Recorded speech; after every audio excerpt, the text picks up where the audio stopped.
Students, I am Anuradha Kamble, Assistant Professor in Anna Sahib Magar College. Today we are discussing about block diagram of 8051 microcontroller. Now the architecture of 8051 microcontroller is very deep and it is very critical. So instead of that, we will discuss about the block diagram level. Right? So 8051 microcontroller is actually a 8-bit microcontroller.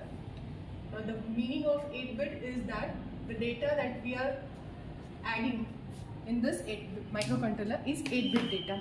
Right? Now we'll go one by one the block. The first important block is your CPU.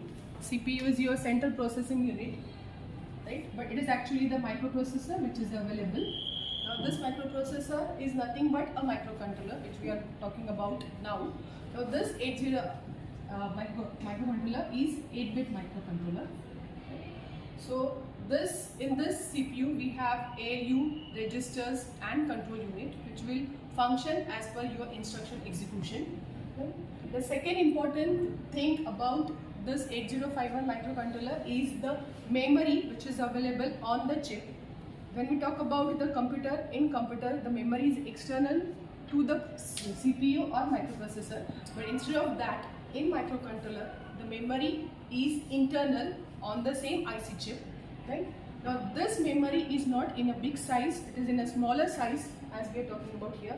Now the memory is nothing but are of two types. These are internal memories. The first is RAM, that is random access memory, and the second is ROM, which is read-only memory. Now the capacity of these two memories are, RAM is 128 byte or you can call it as 256 bytes. Right?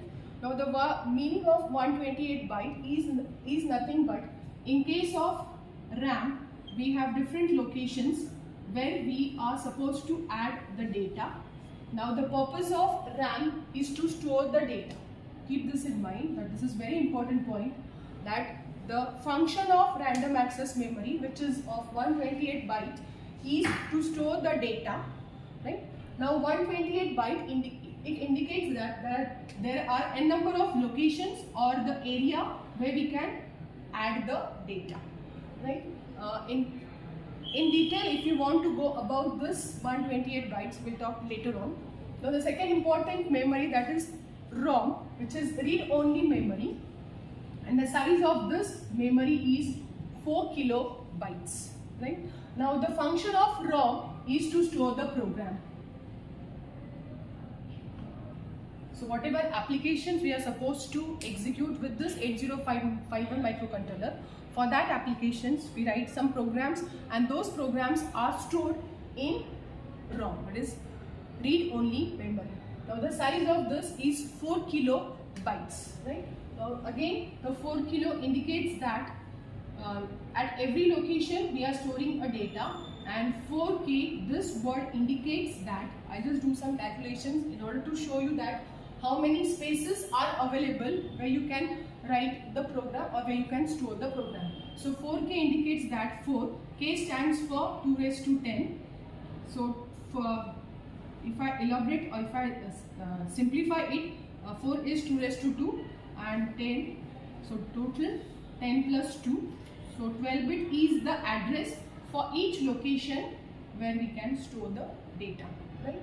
So in this way, if I calculate in terms of decimal numbers, so K stands for 1048. So 4 into that, whatever we got, that is 4 kilobyte of memory which is available to store the programs. That is the function of read-only memory. And this is very important when we talk about the microcontroller. The meaning of microcontroller is that there is a microprocessor available, but the special thing is that in order to store programs and your data, it is available on the same IC chip. Now the third important point in case of 8051 microcontroller is IO ports. Now I stands for input, O stands for output.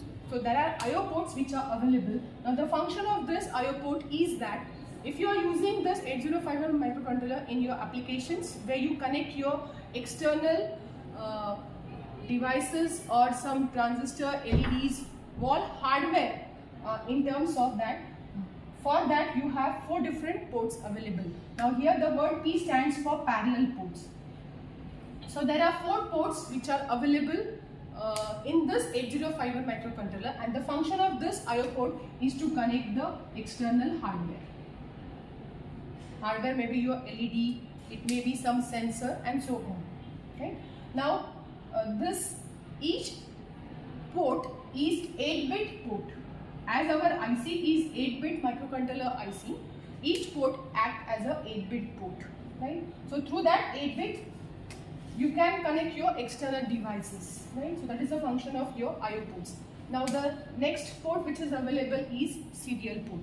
Now the word serial indicates that whatever data I am sending, that data goes in a one-by-one fashion. Now in order to give you the examples, in daily life we use our mobiles and all that, where we use the internet to transmit the data, right? So that is the one application I can say about the serial ports. Right? It is not only one application, so you have n number of applications where you require the serial ports, right? And in order to transmit the data into 8051 microcontroller or from 8051 microcontroller, there are 2 pins which are available or connected to this serial port. That is, first one is T into D, that is transmit data, and the second pin is receive data. So through this serial port you can enter data or you can take out the data, right? The next important is the bus control logic. So bus control logic, this particular word indicates that whatever data we are transmitting within the microcontroller or outside the microcontroller, right, that full control is taken by your bus control logic. The next one is oscillator. Now the function of this oscillator is that whenever you write a program in 8051 microcontroller, in order to execute that program, you require the number of instructions. Each instruction requires a specific time to execute, and that time is decided by your 8051 microcontroller, that is oscillator. Now this oscillator size is 11.0592 megahertz. Right? According to this, if I find the time, that is called as 1.08 microsecond. So in order to execute each and every instructions within the program, it requires the time, that is 1.08 microsecond. That is decided by your oscillator. So the function of oscillator is to execute the program. The next one is interrupt control logic. Right? There are different interrupts which are available in 8051 microcontroller. There are 5 important interrupts which are available. Now out of these 5 important interrupts, that is, one is a maskable interrupt, non-maskable interrupt, and all others are non-maskable interrupts. Right? We'll go that in later on, but only in one word I'll say that interrupt control is that whenever you write a program, if you want to execute any other task, that particular interrupts you have to write in your programs, and as per that your program will get executed. Right? And the last one is timer. In 8051 microcontroller, there are 2 different timers are available. Now each timer is a 16-bit timer. Right?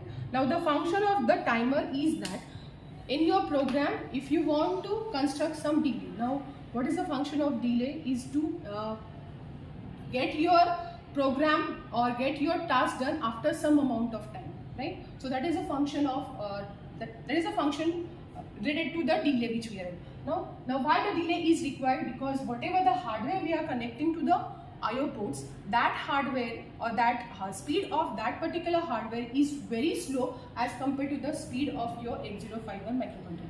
So in order to synchronize both the things, that is your hardware as well as software, you require the delay, and that delay can be constructed with the use of a timer.